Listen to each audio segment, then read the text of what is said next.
El fuego de mi tierra, cada parte de la naturaleza, está la esencia de la libertad.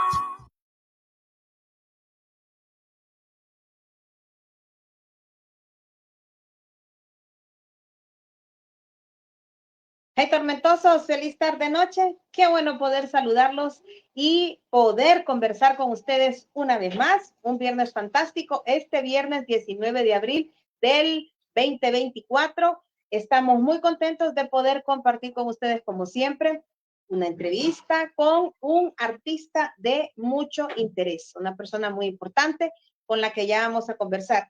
Esta noche quiero comentarles a ustedes y recordarles algunas cosas importantes que tenemos que saber. El día 23 de abril se celebra el Día del Idioma Español en homenaje a Miguel de Cervantes Saavedra, que como ustedes ya saben, pues es importantísimo escritor español, quien creó la obra literaria El ingenioso hidalgo Don Quijote de la Mancha, que ha sido tomada como una novela de caballería, pero en realidad es una novela costumbrista que toca algunos temas de las novelas de caballería y habla de un personaje llamado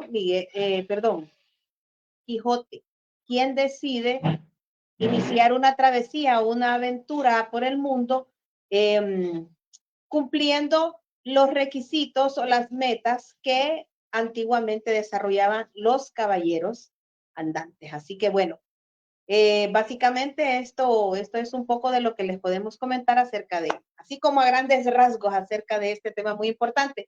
Entonces les recordamos que el 23 de abril es una fecha muy importante y todo este mes de abril hemos estado desarrollando muchas actividades encaminadas a exaltar nuestro idioma, nuestra lengua, que nosotros en realidad deberíamos hablar maya, ¿verdad? Bueno, en fin, pero no vamos a tener esas discusiones, porque la verdad es que el español también es muy hermoso, nos encanta poder hablarlo, es una lengua muy rica, muy interesante y, y tiene sus cosas que son muy, muy hermosas, que a todos nos encantan. Así que a festejar esta fecha, interesante también.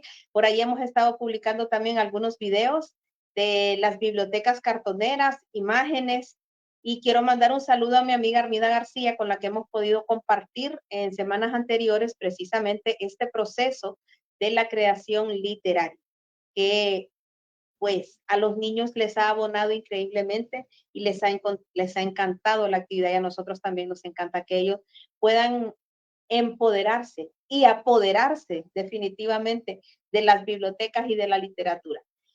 Les recordamos que este mes también se celebra el Día Internacional de la Danza, que si no me equivoco es el 28 de abril, ¿cierto? Sí. El 28 de abril es el Día Internacional de la Danza. Quiero mandar también un saludo a mis amigos bailarines de danzas folclóricas, a Nidia Celaya, la maestra de danza del programa Piloto Integral de Combate a la Pobreza Urbana, la maestra de mi hija, a las docentes y a la escuela de ballet, y pues a la Academia también de Danza, de Arte, la Academia SOAD, etcétera. Y bueno, una gran cantidad de escuelas y academias de danza en Honduras, y pues les mandamos también muchas felicitaciones, y a todos los que nos encanta la bailada, ¿verdad? A todos los que nos encanta la danza, la música. Felicidades también. Hay que festejar bailando también este mes tan maravilloso. Y por supuesto, este mes de abril no lo vamos a olvidar. El día de ayer, su querida Tormenta estuvo también de cumpleaños. Es cierto. Así que vamos a seguir también festejando nosotros por ahí. Y ahí les vamos a comentar algunas cosas que vamos a seguir viendo. Les recordamos los espacios donde ustedes pueden salir a divertirse, a compartir, y si nos llaman y nos invitan, vamos encantados de la vida también. Hay muchos bares temáticos, está Glens, está Prófugos, está Beer Garage, está también ¿cómo se llama? La Embajada, Arepa Centeu, si nos gusta más la música tropical. Está también, ¿cómo se llaman estos chicos? De Sabor Cubano, Sabor Cubano. Y en todos estos hay actividad cultural también. La Alianza Francesa tiene bonitas actividades interesantes, y antes de que se me olvide, el Museo de Antropología e Historia. Si no han tenido la oportunidad de darse una pasadita por el Museo de Antropología e Historia, se los recomiendo. Hay muchas actividades fantásticas para niños, jóvenes y adultos. Se está proyectando muchísimo este museo que había estado un poquito aparte, un poquito apagado, pero les invito a darse una pasadita también por la página de La Tormenta para que vean la información que tiene el Centro Cultural de España, el Museo para la Identidad, el Museo de Antropología e Historia, la Galería Nacional de Arte, que tiene unas exposiciones espectaculares, también el Teatro Nacional. Hay gran cantidad de actividad cultural. Estamos sumamente contentos porque después de estar encerrados en esa pandemia tan espantosa, todo mundo sinceramente abrió sus alas y ha emprendido el vuelo porque el arte está más fantástico que nunca. Y esta semana también, el día 15 de abril, festejamos el Día Mundial del Arte. Así que a todos los que nos dedicamos a esta actividad que nos encanta tanto, a esta profesión, a esta forma de vida, a este estilo de vida que se llama arte, queremos mandarles también muchos besos y muchos abrazos a todos mis amigos artistas, los músicos, pintores, bailarines, actores, diseñadores, escenógrafos, ¿qué más? Escultores, fotógrafos, ¿qué más? Maquillistas, diseñadores de modas, estilistas,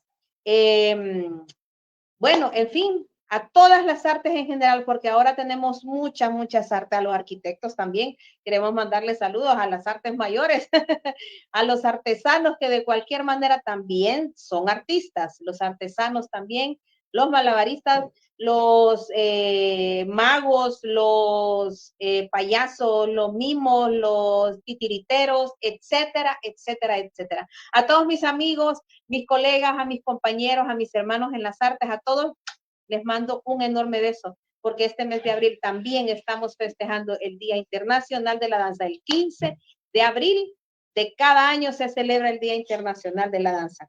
Bueno, vamos a continuar con este programa que, como siempre, promete muchas cosas interesantes y hoy vamos a conversar con el escritor guatemalteco, una joven promesa, Mateus Carr, con quien tengo el gusto hoy de conversar y con quien tuve la oportunidad de conocer en el cuarto encuentro centroamericano de escritores Edilberto Cardona Bulnes. Mateus, buenas noches, ¿cómo estás? Hola Claudia, ¿qué tal? ¿Qué tal estás? Antes que todo, feliz cumpleaños. Muchísimas Más vale gracias, tarde que Mateus. nunca. No te preocupes, siempre las felicitaciones y las bendiciones siempre llegan a tiempo.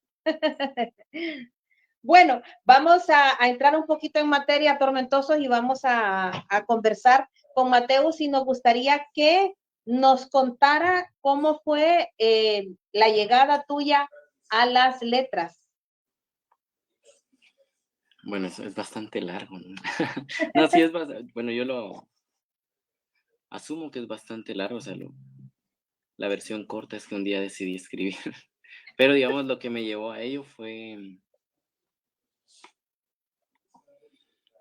¿cómo podría decirlo? Sería como a petición de alguien más, ¿no? O sea, fue como, Ajá. realmente, Bueno, la pregunta entonces obligada es que en tu casa no había como la relación con las letras, que generalmente eso es lo que ocurre, ¿verdad? Siempre hay alguien que tiene esa relación con las letras, entonces uno de hijo va acercándose a ella. ¿No había nadie en casa así o sí? no, realmente no. Digamos, sí, digamos, tengo familiares que se dedican a la lectura y que se han dedicado a otras artes, por ejemplo, la fotografía, bueno, creo que hay un par de fotógrafos dentro de la familia, pero Ujú. escritores como tal no, pues no los ha habido hasta el momento. Y Ajá. digamos, esta inquietud por la poesía, sobre todo, inició más o menos a mis 16 años, que fue en la secundaria, bueno, no, en el bachillerato. Yo saqué un Ujú. bachillerato en ciencias y letras y en realidad fue por un amigo que él siempre me veía, bueno, era como un conocido, ¿no? Porque yo era de ciencias y letras y él era seguía perito en mecánica automotriz y él siempre me veía leyendo a la par de las canchas de fútbol, porque siempre me quedaba esperando a mi turno Ujú. para que me llamaran a jugar por si alguien faltaba o estaban incompletos, entonces yo ya me metía a jugar, pero mientras esperaba, pues siempre esperaba con un libro en la mano. Y un día, pues él me pidió que le escribiera un poema, no a él, sino pues a una chica que él pretendía. Y fue así como yo ya había, pues, ya había escrito sobre todo narrativa, digamos, que siempre la piden en el colegio. Y había escrito un par de cuentos, habían ganado algunos concursos escolares. Y por mucho tiempo, pues eso fue lo que más cultivé, la narrativa. Ujú. Sin embargo, pues entre los 12 a 16 años había dejado de escribir y lo que más hice fue leer. Y casi siempre los mismos libros porque, no sé, o sea, todavía me sitúan en esa mente, bueno, a veces pienso de cómo era mi mente un poco más joven, más infantil, y era como no había esa necesidad de comprar más libros, sino que era, bueno, tengo 5 libros y era como los juguetes, ¿no? O sea, no es que uno juegue una vez con un juguete y luego se cansa y juega con otro, sino que sigue jugando con los mismos. Y a mí me sucedía lo mismo con los libros, tenía unos 15, 20 libros, buenos libros, podría decirlo, de Franz Kafka, tenía de Dumas, de Julio Verne, algunos que yo me habían comprado de pequeño. Entonces yo los releía una y otra vez sin pensar que había como un lugar, como una librería donde vendían libros, sino que eran los mismos a los que yo les daba vuelta una y otra vez. Ujú. Qué interesante, mira, qué bonito esa imagen que nos acabas de colocar en la mente, que para vos los libros eran tus juguetes. Los leías una vez y jugabas otra vez y jugabas otra vez y el juego era leer, leer, leer. Que eso es algo que hemos perdido en estos últimos años. Pienso que hemos perdido eso. Hemos dejado de llevar a los niños a la lectura como un juego, como una diversión, como parte de lo que ellos deben hacer en su día a día. Hemos perdido eso con los niños. Los niños ven los libros como algo aburrido, árido, eh, como castigo, ¿verdad? Y esa imagen tan hermosa tuya, me imagino que te sentabas con todos tus libros y hoy ahorita vamos a leer este, y va, leíamos ya, ahora vamos a leer el otro, no sé, como cuando uno juega con muñecas y con peluches, va, que quitas y pones uno por aquí y otro por allá, algo así. Más o menos, no diría que tan así, porque digamos yo ya tenía Sí. que 14, 15, 16 años y era como, sí, o sea, yo volví a leer el mismo libro, no tanto como, o sea, lo digo como, o sea, puse la Ujú, metáfora del juego, porque eso hace uno de pequeño, ¿no? No es que uno juega una vez con un juguete y ya mañana pues ya va a comprar otro y juega con ese y pasado, que uno eso hace con los libros, ¿no? Uno ya terminó de leer un libro, lo deja por ahí y ujú, que venga el nuevo. ujú. Entonces me adelanté, digamos, como un poquito a eso que decía Borges, ¿no? De lo importante es releer. Y la verdad me siento muy bien porque releí bastante a Franz Kafka, tan así que llevo años sin leerlo. O sea, agarrar una novela de él y leerla completa, sino que a veces voy a ciertos pasajes que me interesan, pero nada más, ¿no? Y tampoco es que me haya cansado, sino que creo que ya lo leí lo suficiente. Recuerdo que un libro que leía una y otra vez era El Castillo de Franz Kafka. Entonces mis amigos a veces me molestaban porque era, no has terminado de leer ese libro. Y yo realmente era como, no les decía, no, es que lo estoy leyendo como por décima o undécima vez, ¿no? O sea, era como, solo me les quedaba viendo como, algo así les decía yo, ¿no?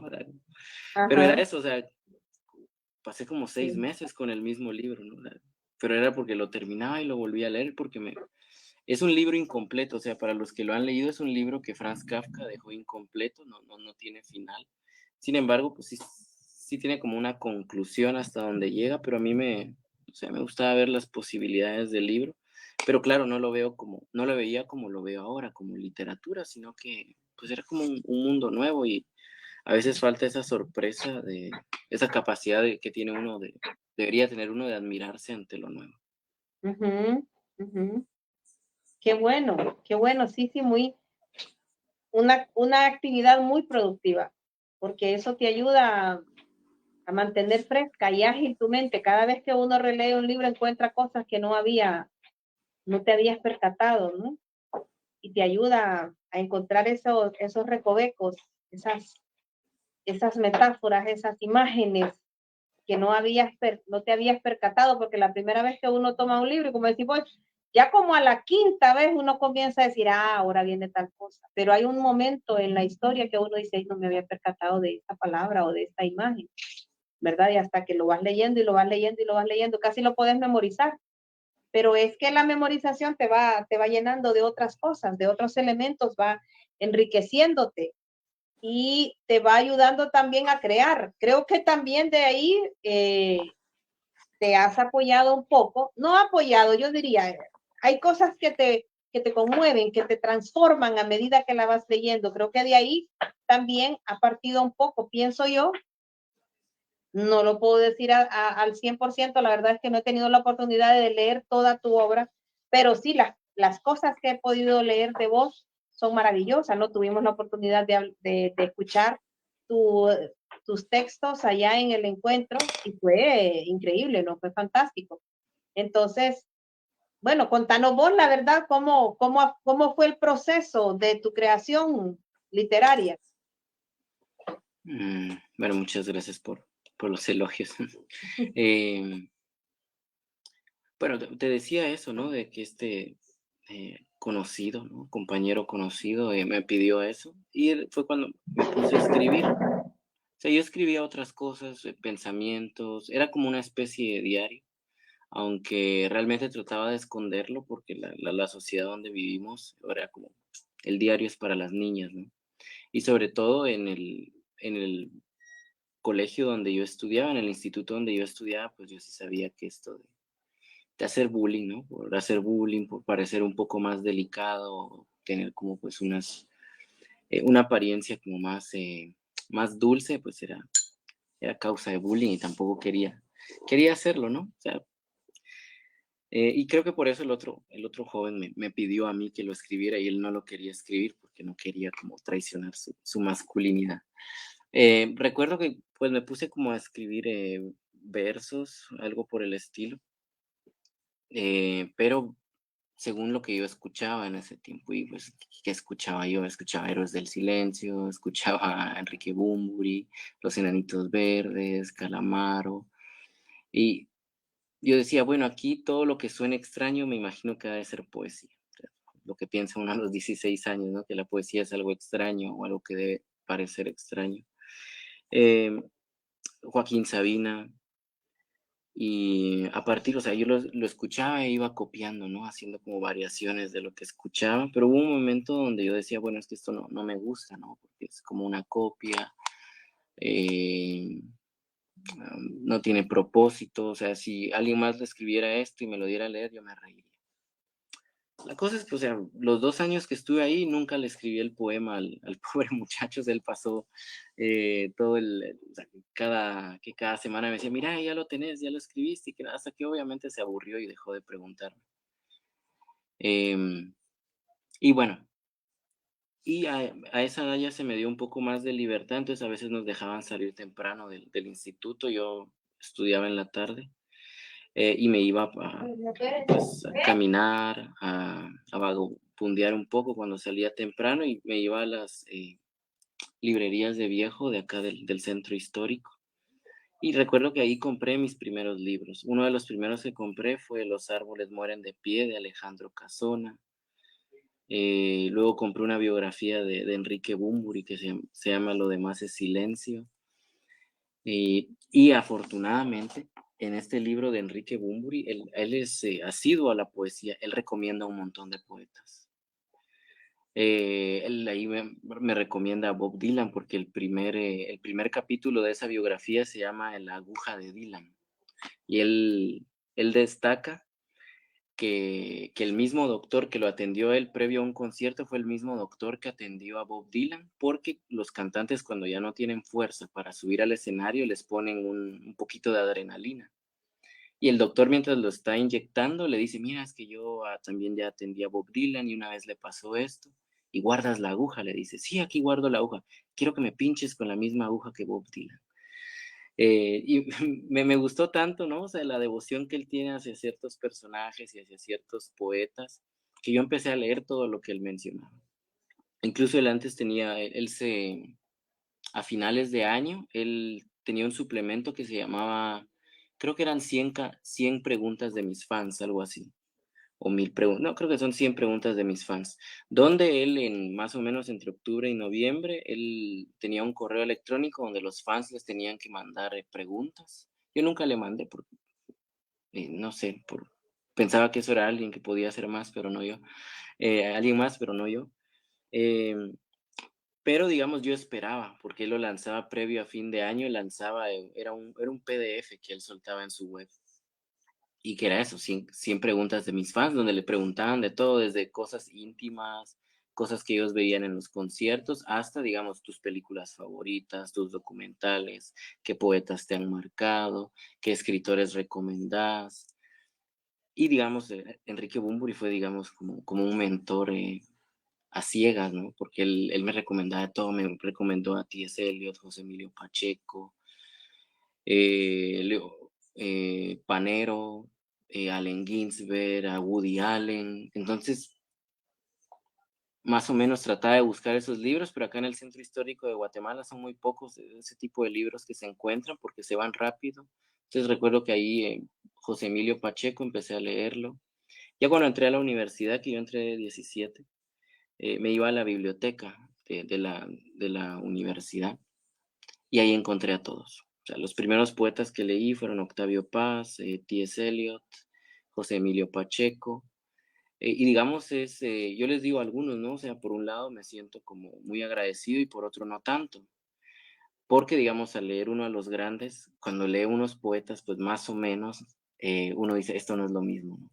Es como un adicto, ¿no? O sea, que ahí se pega la superdosis y al otro día le baja y dice, no, esto no me pega, quiero más, quiero más. Y me sucedía lo mismo. Entonces empecé como a buscar, a leer bastante y bueno, volver a experimentar lo que experimenté con estos grandes poetas y pues eso me llevaba de un poeta a otro. Eh, Recuerdo que ahora admiro, ¿no? Una rutina que tenía. Obviamente en ese tiempo no trabaja, entonces tenía tiempo. La universidad me prestaba 3 libros por semana y yo agarraba uno de narrativa, uno de poesía y uno de ensayo, ya sea de la carrera que estaba estudiando, o ensayo literario o de filosofía. Entonces yo me leía 3 libros a la semana. Entonces todo el mundo siempre estaba leyendo. Yo recuerdo que me iba a la asociación de estudiantes porque ahí tenían unos sillones así enormes, viejos, o sea, apestaban porque eran donados, pero uno como estudiante podía llegar ahí, entonces yo me quedaba ahí en lo que entraba a clases leyendo. E incluso a veces entraba a clases y como el profesor no sabía, daba prisa a empezar la clase, pues yo igual estaba leyendo.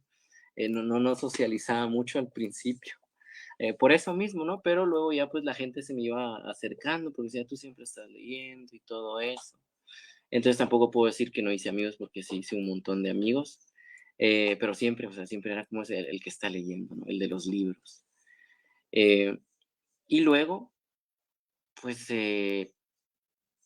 sobre todo, no tanto por imitar a los poetas, sino un poco, lo que a mí más me sorprendía era la capacidad que tenía Enrique Bunbury para crear canciones. Ahora pues ya le cuesta un poco más, pero antes, o sea, él tenía muy buenos discos y yo recuerdo que empecé a escribir, la- seguir con la inquietud de la poesía eh, por Enrique Bunbury. O sea, porque a mí me encantaba. Luego, pues ya me di cuenta, leyendo todo lo que él había leído, que él agarra muchas frases de canciones. Por ejemplo, esta, la de creo que es en brazos sí, en brazos de la fiebre, él tiene, el miedo es un ladrón. Entonces, el miedo es un ladrón es un verso de Mario Benedetti, de un poema de Mario Benedetti. Hay otro, pues ahí he encontrado un montón, hay una canción donde dice, quiero hacer muchas cosas por ti, las más posibles, que es de una obra de teatro de Fernando Arrabal. Y así hay un montón, a Leopoldo María Panero también le quita algunos versos, a Pedro Casariego Córdoba, a Nicanor Parra, y hay un montón, ¿no? O sea, y no puedo condenar a Enrique Bunbury y decirle que es un gran plagiador o algo por el estilo, porque es como traicionarlo y que también él hizo su propia magia, porque a partir de unos versos él creó algo nuevo. Y que yo también hacía lo mismo, ¿no? O sea, era como a partir de Enrique Bunbury yo empecé a escribir, luego yo ya empecé a hacer lo propio, pero digamos lo que me dio pie pues ya orientarme a querer ser escritor fue la narrativa. Yo un día recuerdo que todavía tenía 17 y yo dije, bueno, quiero ser escritor. Y ya había leído bastante narrativa, recuerdo que había leído a Charles Bukowski, que también, digamos, llevó una vida tormentosa, ¿no? Como el programa Tormentoso, bastante tormentosa porque él encontraba poco tiempo para escribir y como él, digamos, él crece alrededor de la Segunda Guerra Mundial, él vive lo de Pearl Harbor, todo esto y la crisis financiera de Estados Unidos. Entonces su padre siempre está trabajando, es muy amargado porque pues por trabajar no puede realizarse como persona. Y él también, o sea, viniendo de una familia dura, él tiene mucha sensibilidad al mundo.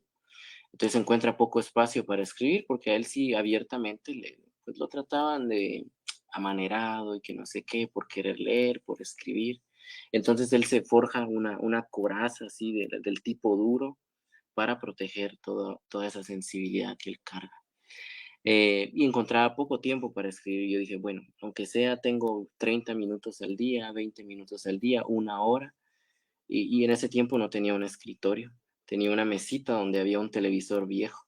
Entonces yo corrí un poco el televisor y ahí en la orillita me ponía a escribir todos los días. Cuando estudiaba, llegaba a la universidad, a la biblioteca a escribir.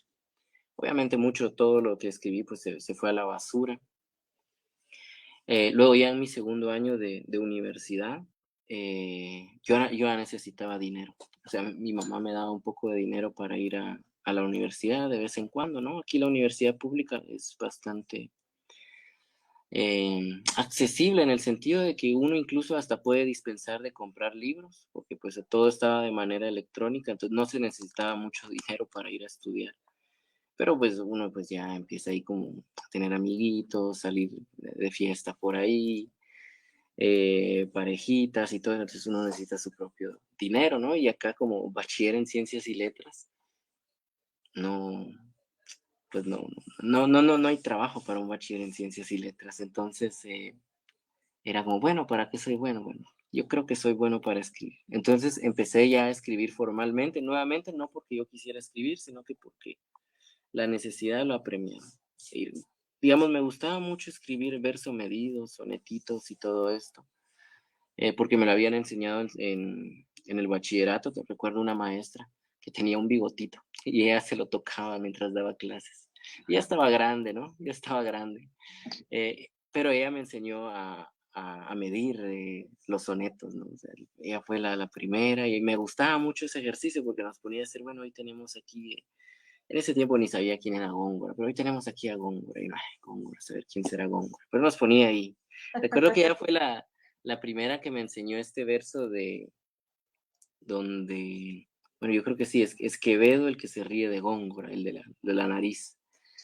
Y me gustó mucho, pero pues, son cosas que pasan, ¿no? Así como curiosidades. Entonces yo empecé a escribir sonetos, verso medido, y yo sabía lo que a esos concursos lo que les gustaba es que, digamos, si es de los Juegos Florales de Totonicapán, entonces hay que alabar las montañas y los volcanes de ahí. Si son los de Chiquimula, los puentes de no sé dónde, y que la naturaleza de ahí. Y así empecé a ganar un par de concursos, y con ese dinero, pues yo ya empezaba como, pues, ahí a movilizarme. Sin embargo, pues tampoco es que hayan tantos concursos y uno no los va a ganar todos. Al final sí tuve que trabajar, ¿no? O sea, me vi en la necesidad de encontrar un trabajo formal, no el que yo quería. Pero digamos, más o menos así fue. Luego ya me quedé yo escribiendo mis propios inquietudes, ¿no? Me fui dando cuenta que la poesía me gustaba porque iba encontrando dentro de la misma escritura y dentro de mí cosas que yo no sabía de mí o del mundo. Entonces la misma escritura me iba abriendo el mundo, cosas que yo intuía, que yo sentía, pero no sabía cómo poner en palabras. La poesía me dio muchas herramientas para poder expresarlo. Entonces eso fue lo que me gustó y por eso, digamos, seguí escribiendo. Excelente, qué fantástica historia. Mira, y me encanta porque hablas de Bunbury. Por cierto, que a mí me encanta también Bunbury, me fascina Bunbury.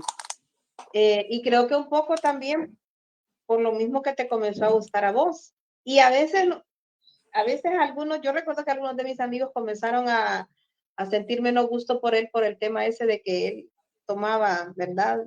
De otros autores ciertas frases y las colocaba en sus canciones. Pero yo, al igual que vos, pienso que eso tiene su magia, porque tampoco es poner una frase solo por ponerla, sino tener la habilidad de saber dónde es que encaja esa frase y llevarnos hacia tantas cosas magníficas, ¿no? Que nos llevó Bunbury a través de su música, con el paso del tiempo en Héroes del Silencio. Fue fantástico, marcó una era y obviamente nos marcó a todos nosotros, a los que nos encantó mucho esa música, ¿va?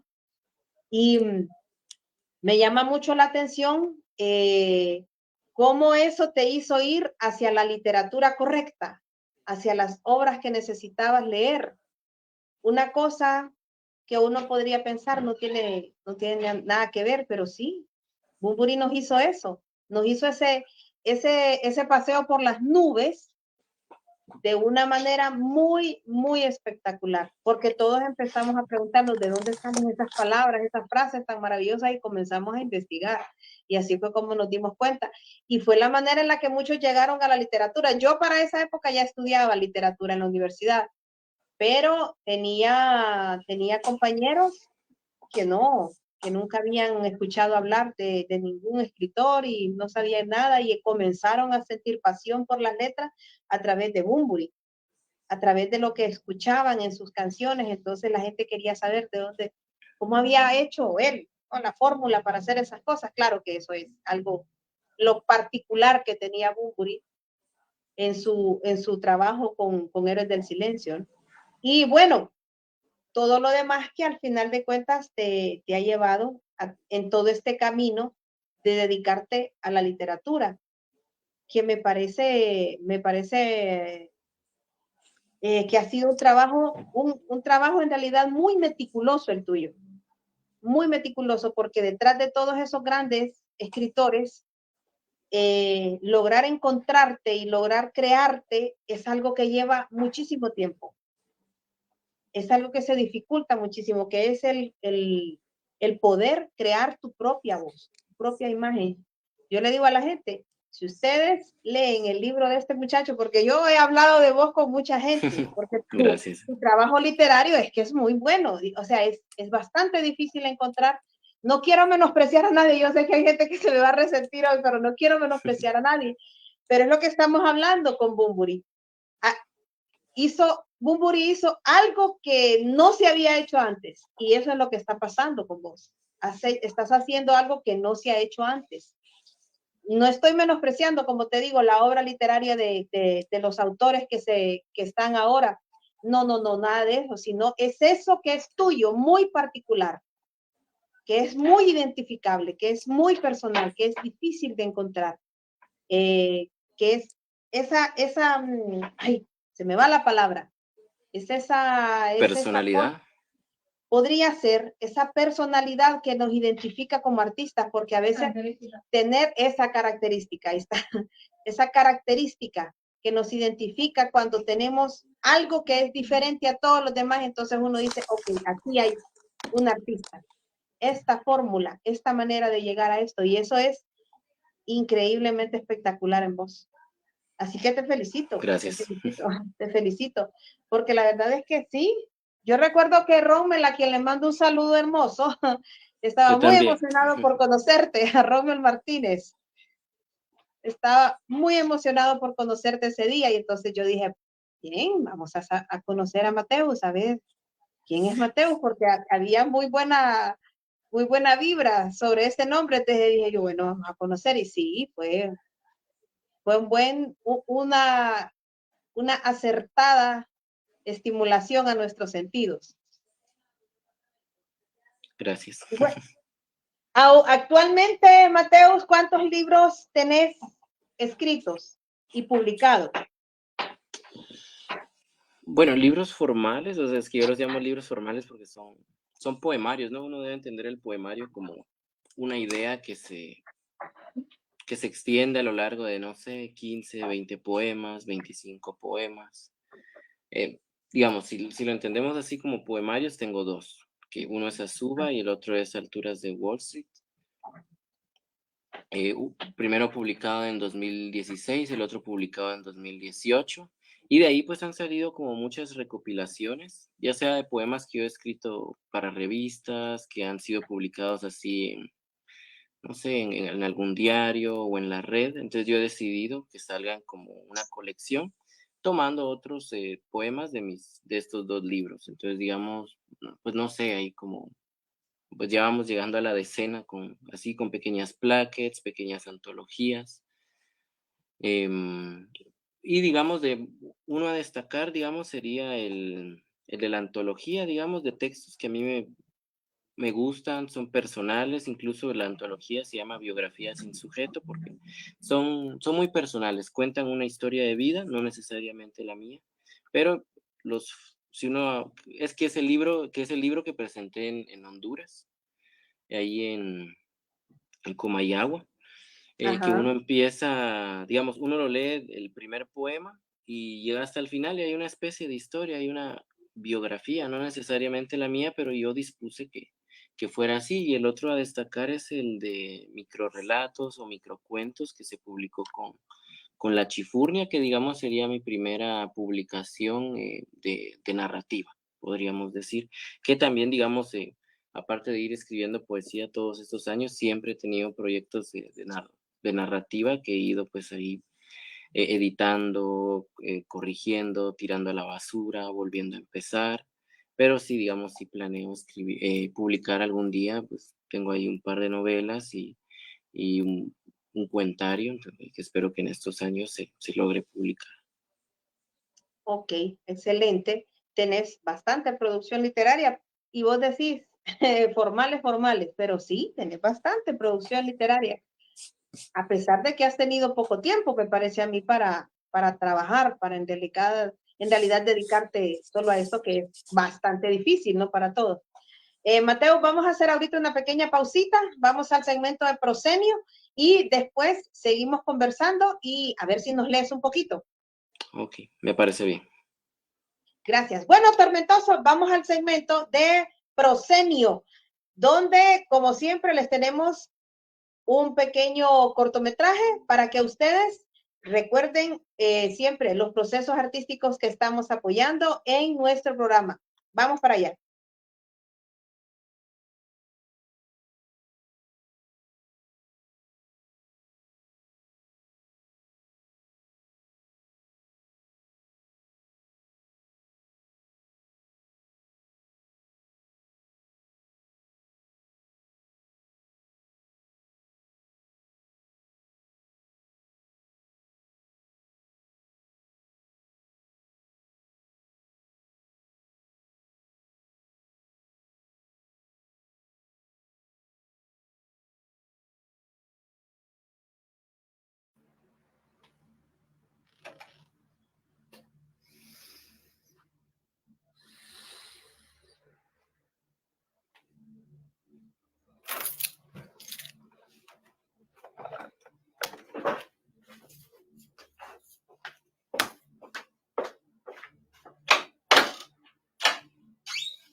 Marco, Don Marco, ya me voy a abrirme la puerta.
Don Marco. Don Marco.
¿Aló?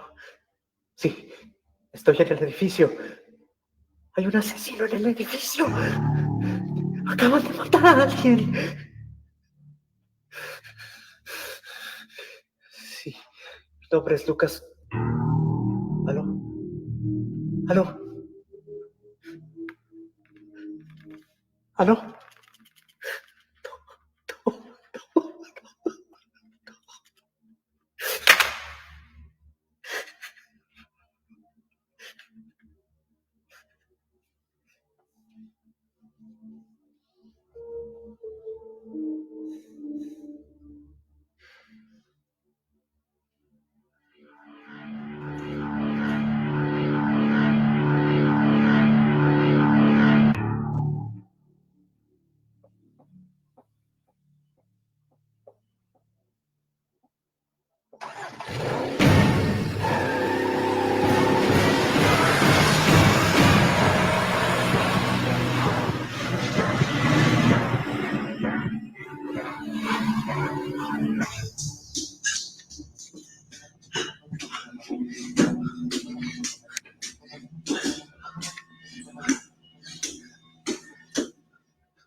Lucas.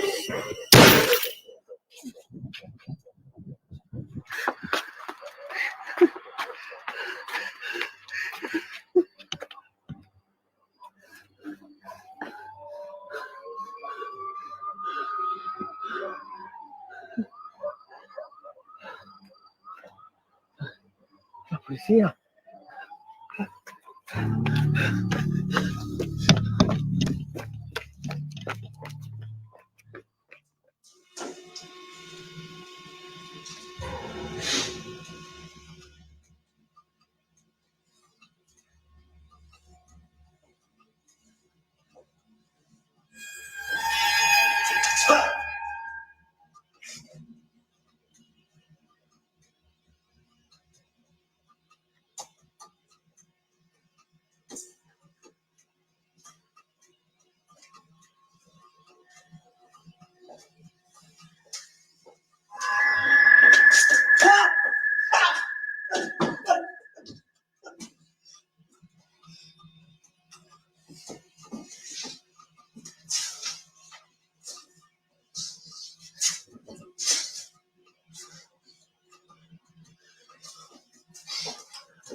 ¿Aló? Lucas, quiero mi dinero.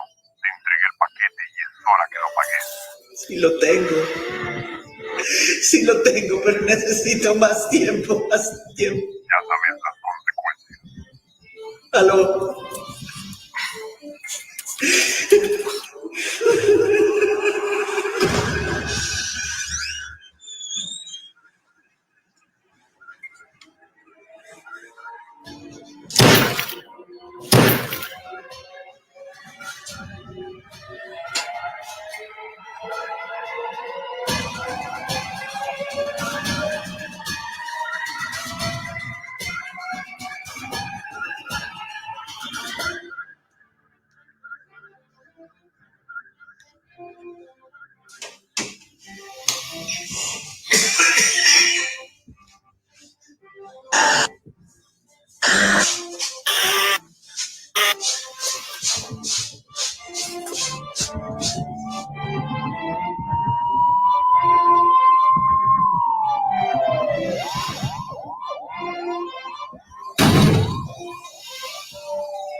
Bien, tormentosos, ahí estaba el segmento Proscenio con este cortometraje Sin Salida, que ustedes lo pueden encontrar por ahí, por YouTube.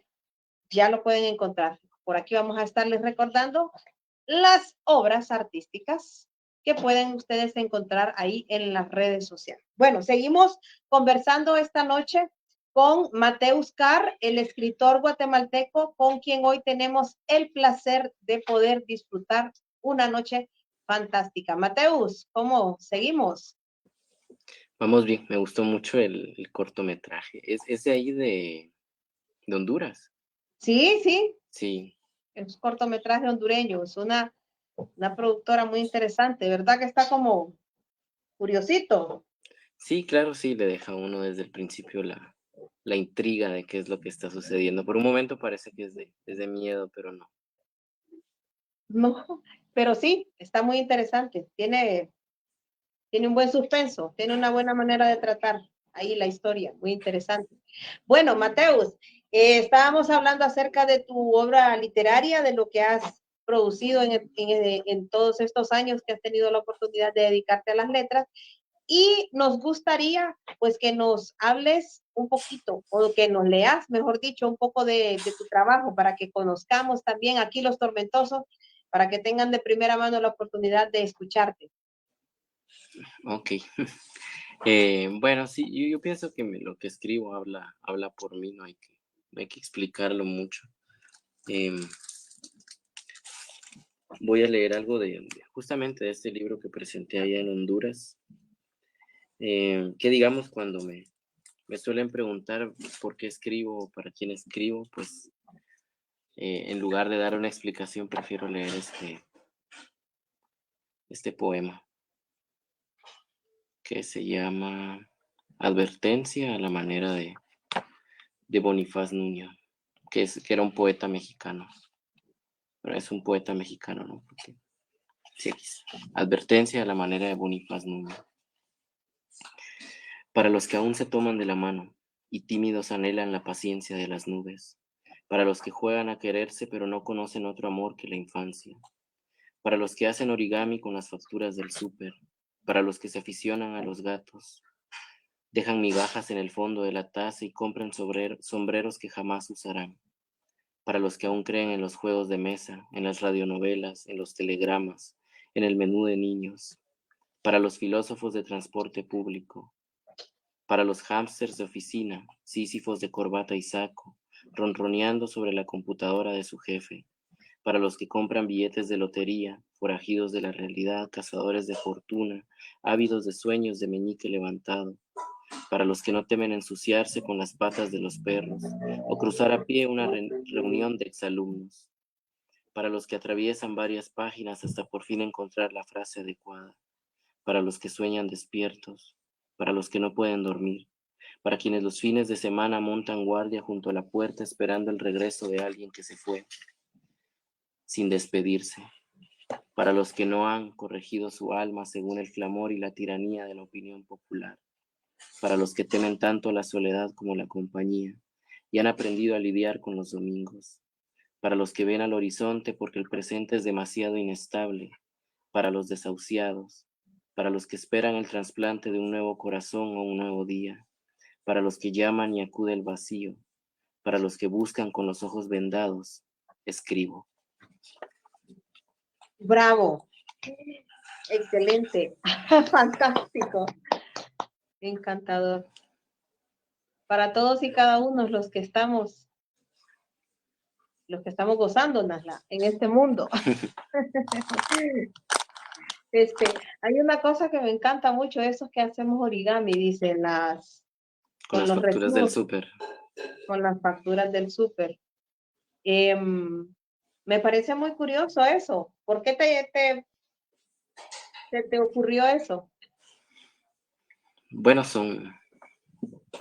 no sé, la gente que le gusta la poesía o la literatura encuentra la alegría en cosas pequeñas, ¿no? O sea, y la literatura es eso, la literatura se centra en cosas pequeñas. Por ejemplo, el sábado estaba hablando con unos amigos y amigas, estábamos discutiendo esa novela de Mario Vargas Llosa, Tiempos Recios, que habla sobre el golpe de estado que hubo acá en Guatemala en 1954. Y bueno, todos estaban así, no, es que Mario Vargas Llosa, él no escribe sus novelas.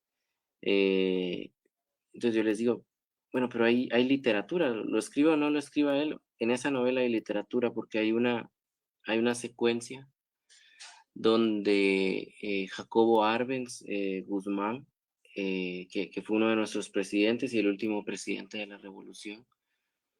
Él está decidiendo si tomarse un trago o no. Y todo el capítulo empieza con eso y luego por qué tomarse o no tomarse ese trago es tan importante. Y yo le digo, eso es lo que hace un gran escritor o un buen escritor, o eso hace la gran literatura, es que no es como una película donde entre más explosiones haya, entre más histórico sea el evento, pues mejor va a ser la película. No, la literatura se centra en un trago y a partir de ahí va creando. Recuerdo que hay dos novelas que me gustan mucho. Una es de Thomas Pynchon, El arcoíris de gravedad, donde cuenta la historia de una bombilla y a partir de la historia de esa bombilla hace literatura. Luego está Philip Roth, creo que es en Pastorela Americana, donde cuenta la historia de una pelota de béisbol, por todas las manos que ha pasado, los partidos que disputó la pelota de béisbol. Y es eso, digamos, la literatura crea grandes cosas a partir de pequeños elementos de nuestra cotidianidad. Y creo que eso es lo que le gusta a las personas, las facturas del súper, el menú de niños, no sé, dormir en el transporte público. Y a veces hay días que estoy tan cansado que los 2, 3 minutos que cabeceo en el transporte público, pues a mí me quedan re bien, ¿no? Me dan ahí como no sé, un poquito más de energía, pero es eso y lo aprecio y lo disfruto mucho. Pero por eso, digamos, menciono ese tipo de cosas. ¿Tienes el micrófono? Oh, ya, hoy sí. Ahí está. Sí, justamente eso me pareció sumamente curioso y muy interesante, porque hay un par de cositas ahí que uno ya más o menos las ha escuchado y las ha reconocido en otros lugares, pero ese juego de las facturas, eso que hacemos cuando estamos así como aletargados, ¿no? Como en pausa. Eso me parece genial, me parece muy interesante tomarte el tiempo de crear una imagen, una historia a través de eso tan sencillo, ¿no? Pero tan curioso, muy curioso, que además es muy inquisitivo, tomarte el tiempo de hacer una figura de origami con una factura, ¿no? Eso tiene magia también, eso tiene magia. Bueno, no sé si tenés otro ahí que nos quieras leer. Bueno, sí, este es de un libro que está todavía en construcción. Bueno, ya está, pero todavía soy un poco celoso de querer dejarlo ir, entonces pues la excusa es que lo sigo corrigiendo, pero ya se lo he dado a varios amigos para que me digan y ellos dicen, bueno, ya públicalo, mándalo a algún lugar y que te lo publiquen, pero ahí está en veremos, ¿no? Es una serie de 15 poemas y este es a ver si lo encuentro. Bueno, este es como no es parte de los 15 poemas, pero está ahí como una voz que ronda. Entonces es como una especie de carta. Y tiene como título Dear Man, que es querido hombre. Pero no le quería poner en español querido hombre, entonces elegí pues, la voz inglesa Dear Man. Y bueno, dice así, que es como una especie de carta. Si no llamo al abuelo es porque ya tuve suficiente contigo. Algún día nos veremos, es cierto, pero ¿cómo distinguir el perdón del olvido o el rencor de la indiferencia? Nunca fuiste puntual en nada y la única vez que no importaba te nos adelantaste. Me inquieta pensar que para ti siempre tendré 14 años, pero me inquieta más pensar que ya nunca te preguntarás nada. ¿Cuándo sostuve mi primer cigarro? ¿Cuántas veces me ahogué antes de aprender a dar el golpe? ¿Cuándo aprendí a no sacar la cajetilla frente a los demás? ¿Cuándo olvidé que el alcohol es el hedor más fuerte de todos? ¿Cuándo empecé a robar condones de las billeteras de mis amigos? ¿Cuándo me fui caminando a casa para disimular las lágrimas? Si tanta rebeldía me sirvió de algo. Ya lo sé, son cosas que no pregunta nadie, pero esperamos que lo hagan. Nadie me creyó cuando dije que mi cumpleaños 18 lo pasaría en la playa y me encerré con la fotografía de cuando me arrastró una ola y tú me sacaste del mar en brazos. La nostalgia es el consuelo de los que tuvimos pocas memorias. Siempre apuesto contra mí con tal de ganar algo. Suelo perderme para ver si alguien viene a buscarme. Levanto muros para ver si alguien intenta saltarlos. Te fui conociendo a través de la ausencia, me fui encariñando del espacio vacío. A veces me despierto con el corazón en la boca y las manos en las mejillas para comprobar que la soledad no tenga tus ojos. Quiero creer que todo lo malo ha quedado atrás, pero nos queda mi madre, no la amorosa que se mordía la lengua para poner algo en el plato de su hijo, sino la que se rompe cada vez que pronuncian tu nombre y finge discusiones absurdas para simular que aún sigues a su lado. Todavía seguimos escuchando los nudillos contra las paredes. Los cuchillos al cortar la carne siguen escribiendo tu nombre en el plato. Podremos derribar la casa, pero no las manchas de humedad. Es algo que tiene que ver con el espacio, no con el terreno. No en balde agachamos la cabeza cada vez que la memoria nos mira a los ojos. Es inevitable no encontrarte al abrir un ropero, colocar los platos en la mesa o tomar el transporte público, doblado en un cajón, colgado en una cercha, sosteniendo el polvo que registra el paso del tiempo. Los vecinos nos observan como si nos hubiéramos dado largos baños de tumba y aún trajéramos flores sepultadas en el cabello. Algún día me iré de casa, lo prometo, sin azotar la puerta, cuando logre quitarme todos estos intrépidos tenedores que escrutan mi vida, arañando las telarañas, los alacranes, los hongos que crecen en las paredes sin cuadros. Me iré no entero, sino en pequeñas porciones, de puntillas, con los zapatos en la mano, como un ladrón que abandona la escena de un crimen. Ciertos días, sobre todo en los festivos, no puedo evitar preguntar ante la renuencia a formar parte de la gran fila de conga que es la vida, si hemos renunciado o nos han dado de baja, si el paisaje es un rompecabezas que solo puede disfrutarse con las piezas completas. Nadie cree en el amor de los vivos como alguien que ya no lo tiene. Dijiste tantas veces te doy mi palabra que terminaste dándome un lenguaje. Solo nos queda poner un espejo frente a otro, hacer guardia entre los escombros, esperar que en la noche una canción venga a visitarnos. Adiós, tschüss, au revoir, farewell. Cual sea el idioma que ahora hables, estoy seguro que algún día dejaremos de señalar tu fuego para justificar todo lo que arde a nuestro paso. ¡Wow! ¡Uf! Eso estuvo fantástico. Increíble. Gracias, gracias. Uy, Dios santo. Se me revolvieron las tripas. El paso del tiempo, el inexorable paso del tiempo y la memoria. Caramba, maravilloso. Gracias, muchas gracias, Mateus. Gracias a ti.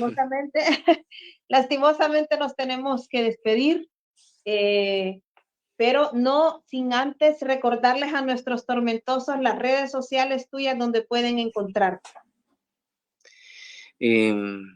Bueno, sí, las redes sociales hoy son importantes, ¿no? Alguien las hizo importantes. Pero en Facebook sí me pueden encontrar con mi nombre como Mateus Car, así como está acá en la pantalla, y en Instagram pues también, no he visto que haya otro que se llame así, pero igual el user es @MateusCar94, MateusCar_94, así me pueden encontrar. Muy bien.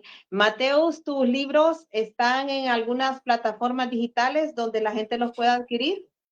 Sí, Malpaso Ediciones tiene a la venta, bueno, tiene a la venta en Honduras, pero también lo tiene en Amazon. Entonces, digamos, pues buscan ahí, me imagino, Malpaso Ediciones, o pueden buscar por mi nombre y ahí les aparece una plaquette que se llama Felina Sombra de la Infancia.